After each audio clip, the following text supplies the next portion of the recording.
When do I throw the hard knocker versus the one knocker? First bite of the day on the hard knocker. Just a small keeper.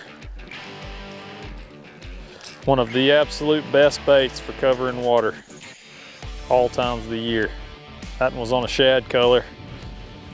Got both options for them, but you know, that's a question I get asked a lot is, when do I throw the hard knocker versus the one knocker? If I'm throwing a lipless, I'm gonna have them both tied on.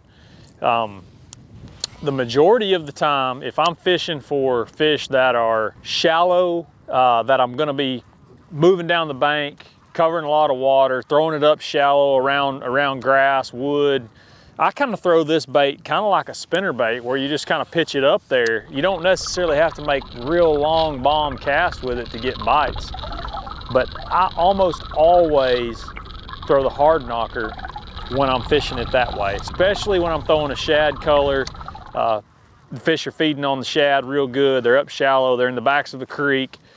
I personally like the hard knocker. When I will switch up, and this is a good example of it right here, is when I have grass on a point or water's colder, I'll switch up and throw the one knocker, which just has one loud knock to it. And the way I'll fish that one is I'll kind of throw it out there, and I really don't know where that grass is, but I'm just gonna kind of yo-yo that bait.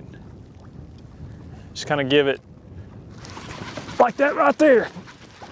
First cast with it, hit it on the fall. Just barely does have it. That is a prime example of what I was talking about. You can see, got that hook in his mouth, front hook, meaning that he ate it head first. And what I'm doing with that bait is I'm just throwing it out there and letting it go down, and then I'm just raising the rod tip per se. There's not much action to it. Throw it out there, just kind of let it fall like you would a worm or a jig, and then just raise the rod tip. Let it fall, raise the rod tip. Most of the time, if I'm fishing this style, colder water, wanting to fish it out deeper, grass lines, things like that, I'm gonna throw the one knocker. For me, it's just fishing it slow, raising the rod tip, kind of yo-yoing the bait, still fishing it around grass and structure, but I'm not trying to just steady retrieve that bait. Hey, setup's very important when throwing a lipless crankbait. There's several different sizes, from a quarter, this is a half, all the way up to a 3/4. And if I'm throwing a quarter or half, I'm gonna stick with a 7'1" medium heavy. It's a crankbait rod, but it's still got enough backbone to handle this size bait.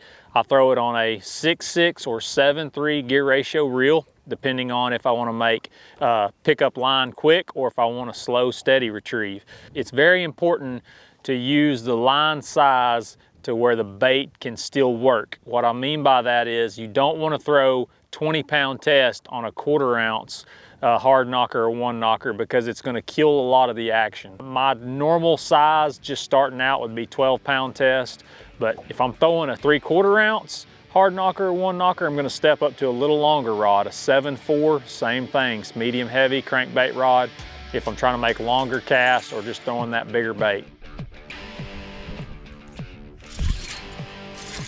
Unbelievable. I've got 2 on there.